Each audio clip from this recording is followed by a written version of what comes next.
एक खत पहले हाथ पड़ चुका था, यह दूसरा पत्र था जो प्रभा को पतिदेव की कोट की जेब से मिला था। कैसा पत्र था! इसे पढ़ते ही प्रभा की देह में एक ज्वाला सी उठने लगी। अब मेरे जीने को धिक्कार है। जब जीवन में कोई सुख ही नहीं रहा तो क्यों न इस बोझ को उतार कर फेंक दूं।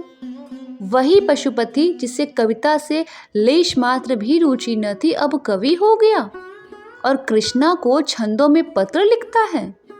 प्रभा ने अपने स्वामी को उधर से हटाने के लिए वह सब किया जो उससे हो सकता था, पर प्रेम का प्रवाह उसे रोक ही न रुका और आज उस प्रवाह तक उसके जीवन की नौका निराधार बही चली जा रही थी। इसमें संदेह नहीं कि प्रभा को अपने पति से सच्चा प्रेम था, लेकिन आत्मसमर्पण की तुष्टि आत्मसमर्पण से ही होती है।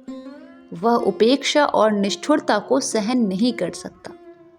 प्रभा के मन के विद्रोह का भाव जागृत होने लगा। उसका आत्माभिमान जाता रहा। उसके मन में न जाने कितने भीषण संकल्प होते, किंतु अपनी असमर्थता और दीनता पर अपने आप ही रोने लगती। होफ, उसका सर्वस्व उससे छीन लिया गया और अब संसार में उसका कोई मित्र नहीं है, कोई साथी नहीं। पशुपति आजकल नित्य बनाव सवार में मग्न रहता है, नित्य नए नए सूट बनवाता है। उसे आईने के सामने अपने बालों को संवारते देखकर प्रभा की आंखों में आंसू बहने लगते हैं। यह सारी तैयारी उसी दुष्ट के लिए हो रही है। यह चिंता जहरीले सांप की भांति उसे डस लेती थी। वह अपने पति को प्रत्येक बार प्रत्येक गति को सूक्ष्म दृष्टि से देखती थी। कितनी ही बातें जिन पर वह पहले ध्यान भी नहीं देती थी, अब रहस्य से भरी हुई जान पड़ती हैं। वह रात को न सोती, कभी पशुपति की जेब टटोलती, कभी उसकी मेज पर रखे हुए पत्रों को पढ़ती। इसी टोह में वह दिन रात पड़ी रहती थी।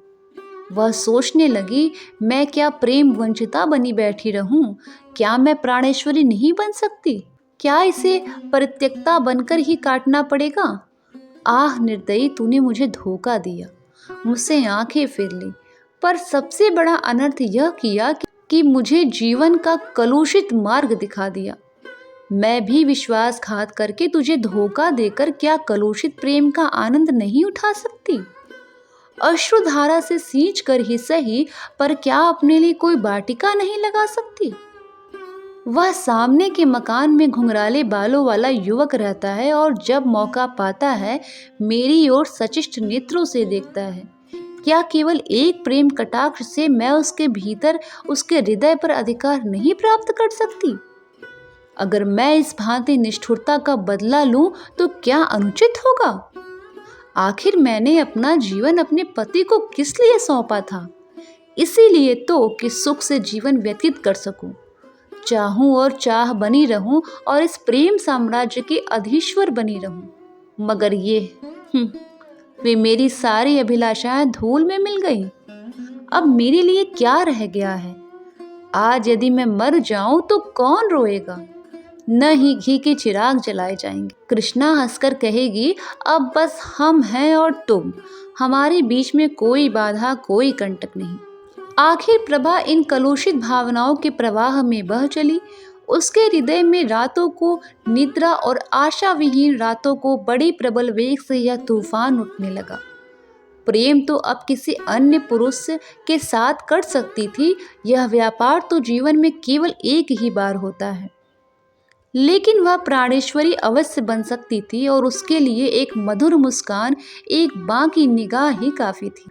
और जब वह किसी की प्रेमिका हो जाएगी तो यह विचार कि मैंने पति से उसकी बेवफाई का बदला ले लिया कितना आनंदप्रद होगा। तब वह उसके मुख की ओर कितने गर्व, कितने संतोष, कितने उल्लास से देखेगी। संध्या का समय था। पशुपति सैर करने गया था। प्रभा कोठे पर चढ़ गई और सामने वाले मकान की ओर देखा। घुंघराले बालों वाला युवक उसके कोठे की तरफ झांक रहा था। प्रभा ने आज पहली बार उस युवक की ओर मुस्कुरा कर देखा। युवक भी मुस्कुराया और अपनी गर्दन झुकाकर मानो यह संकेत किया कि आपकी प्रेम दृष्टि का भिखारी हूँ। प्रभा ने गर्व से भरी हुई दृष्टि इधर उधर दौड़ाई, मानो वह पशुपति से कहना चाहती थी, तुम उस उल्टा के पैरों पर पड़ते हो और समझते हो कि मेरे हृदय को चोट नहीं लगती। लो, तुम भी देखो और अपने हृदय पर चोट न लगने दो। तुम उसे प्यार करो, मैं भी इससे हंसू बोलूं क्यों? यह अच्छा नहीं लगता। इस दृश्य को शांत चित्त से देख रहे हो, क्यों रक्त खौलने लगता है? मैं वही तो कह रही हूँ जो तुम कह रहे हो। यदि पशुपति को ज्ञात हो जाता कि मेरी निष्ठुरता ने इस सती के हृदय की कितने काया पलट कर दी है, तो क्या उसे अपने कृत्य पर पश्चाताप न होता? क्या वह अपने किए पर लज्जित न होता? प्रभा ने उस युवक से इशारे में कहा, आज हम और तुम पूर्व वाले मैदान में मिलेंगे, और कोठे के नीचे उतर आई। प्रभा के हृदय में इस समय वही एक उत्सुकता थी जिसमें प्रतिकार का आनंद मिश्रित था। वह अपने कमरे में जाकर अपने चुने हुए आभूषण पहनने लगी। एक क्षण में वह एक फालसाई रंग की रेशमी साड़ी पहने कमरे से निकली और बाहर जाना ही चाहती थी कि शांता ने पुकारा, अम्मा जी, आप कहाँ जा रहे हैं? मैं भी आपके साथ चलूंगी। प्रभा ने झट बालिका को गोद में उठा लिया और उसे छाती से लगाते ही उसके विचारों ने पलटा खाया। उन बाल नेत्रों में उसके प्रति कितना असीम विश्वास, कितना सरल स्नेह, कितना पवित्र प्रेम झलक रहा था। उसे उस समय माता का कर्तव्य याद आया। क्या उसकी प्रेमाकांक्षा उसके वात्सल्य भाव को कुचल देगी? क्या वह प्रतिकार की प्रबल इच्छा पर अपने मातृ कर्तव्य को बलिदान दे देगी? क्या वह अपने क्षणिक सुख के लिए उस बालिका का भविष्य, उसका जीवन धूल में मिला देगी? प्रभा की आंखों से आंसू की दो दो बूंदें गिर पड़ी। उसने कहा, नहीं, कदापि नहीं। मैं अपनी प्यारी बच्ची के लिए सब कुछ सहती हूँ। 1 महीना गुजर गया। प्रभा अपनी चिंताओं को भूल जाने की चेष्टा करती रही, पर पशुपति नित्य किसी न किसी बहाने से कृष्णा की चर्चा किया करता था। कभी कभी हंसकर कहता, प्रभा, अगर तुम्हारी अनुमति हो तो मैं कृष्णा से विवाह कर लूं? प्रभा इसके जवाब में रोने के सिवा कुछ न करती। क्या कर सकती थी? आखिर एक दिन पशुपति ने उससे विनयपूर्ण शब्दों में कहा कि मैं क्या करूं प्रभा, उस रमणी की छवि मेरी आंखों से नहीं उतरती। उसने मुझे कहीं का नहीं रखा। यह कहकर उसने कई बार अपना माथा ठोका। प्रभा का हृदय करुणा से द्रवित हो उठा। उसकी दशा उस रोगी की सी हो गई जो यह जानता हो कि मौत उसके सिर पर खेल रही है, फिर भी उसकी जीवन लालसा दिन प्रतिदिन बढ़ती जाती है। प्रभा इन सारी बातों पर भी अपने पति से प्रेम करती थी और स्त्री सुलभ स्वभाव के अनुसार कोई बहाना खोजती थी कि उसके अपराधों को भूल जाए और उसे क्षमा कर दे। एक दिन पशुपति बड़ी रात गए घर आया और रात भर नींद में कृष्णा कृष्णा कह के बर्राता रहा। प्रभा ने अपने प्रियतम का यह आर्तनाद सुना और सारी रात चुपके चुपके रोया कि बस रोया ही रोया। प्रातःकाल वह पशुपति के लिए दूध का प्याला लिए खड़ी थी कि वह उसके पैरों पर गिर पड़ा और बोला, प्रभा, मेरी तुमसे एक विनय है, तुम ही मेरी रक्षा कर सकती हो, नहीं तो मैं मर जाऊंगा। मैं जानता हूँ कि यह सुनकर तुम्हें बहुत कष्ट मिलेगा, लेकिन मुझ पर दया करो। मैं तुम्हारी इस कृपा को कभी नहीं भूलूंगा, मुझ पर दया करो। प्रभा कांपने लगी। पशुपति क्या कहना चाहता था, यह उसका दिल साफ साफ बता रहा था। फिर भी वह भयभीत होकर पीछे हट गई और दूध का प्याला मेज पर रखकर अपने पीले मुख को कांपते हुए हाथों से छिपा लिया। पशुपति ने फिर भी सब कुछ ही कह डाला। लालसा अंदर रह न सकी, उसकी ज्वाला बाहर निकल पड़ी। तात्पर्य यह था कि पशुपति ने कृष्णा के साथ विवाह करना निश्चय कर लिया था। वह दूसरे घर में नहीं रखेगा, प्रभा के यहाँ 2 रात और 1 रात उसके यहाँ रहेगा। ये बातें सुनकर प्रभा रोई नहीं, वरन स्तंभित होकर खड़ी रह गई।